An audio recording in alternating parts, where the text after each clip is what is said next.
the Vice Chairman of the Subcommittee, Mr. Williams from Texas. Thank you, Mr. Chairman and Ranking Member Moore, and thank all of you for holding today's hearing. While I'm excited about incoming Federal Reserve Board Chairman Powell, I feel that the Fed is in a desperate need of reform. The time for that reform is now, and I'm glad that this afternoon we will examine a series of proposals seeking to increase the effectiveness and accountability that the Fed has been lacking. For too long, the Fed has frankly run wild, taking actions as it sees fit and concentrating its power inside the Beltway, and it's time to make a change. The proposals before us offer many solutions to very important problems in the Federal Reserve System. Of note is my proposal, the FMOC Representation Improvement Act, which will allow the FOMC to make more informed monetary policy decisions by giving representation to all 12 district bank representatives. It is like many of the proposals before us today. It's straightforward and common sense. I'm optimistic that we will make headway, and I look forward to the expert testimony of all of you today, and I thank all of you for being here. So my first question is to you, Dr. Michel. Thank you for being here and for your informative testimony on the best ways to, as you put it, lessen the centralization that is developed in the Federal Reserve System. Now, many of the proposals before us are in that spirit. My proposal, because I said earlier, the FMOC Representation Improvement Act would give every district bank representative a vote on the FOMC.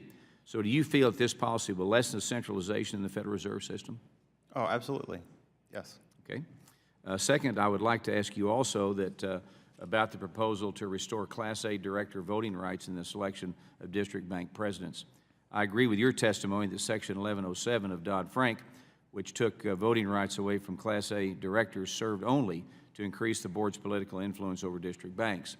And since the change was made, unconventional candidates, as we all know, have been chosen to succeed their conventional predecessors.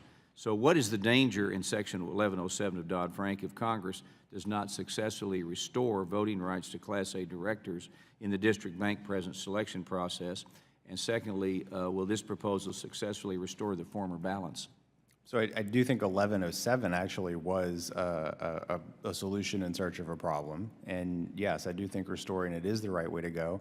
I do think that some of the, without naming names, I think that the goal should be to have people who understand their districts, understand banking in their districts, understand monetary policy in their districts, in those district bank roles. And I think this is probably the best way to go about restoring that, as opposed to getting some of the presidents that we've gotten recently for more political reasons, which is inevitably what happens when somebody in Washington picks those people. We've seen it, haven't we? Thank you. Mr. Pollack, in your testimony, you spent some time discussing the checks and balances necessary for our constitutional government. No part of the government should be exempt from oversight, the Fed included. Oftentimes, the Fed performs action outside of its defined role of monetary policy and unaccountable to anyone. This needs to be changed, and by exercising the power of the purse and putting the non-monetary policy functions of the Fed on appropriations, Congress can begin to rein in this out-of-control entity. So in your estimation, is the proposal a step far enough in the right direction to begin to make the Fed more accountable to Congress?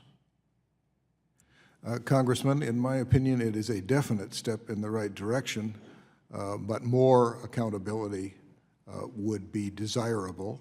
And this committee has, in other contexts, discussed additional substantive accountability of the Federal Reserve with respect to its monetary and financial operations.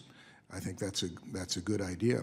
As I pointed out in my testimony, in the 1970s, the Democratic Party worked very hard to try to make the Fed more accountable to Congress. They were right, but we need to do it more effectively.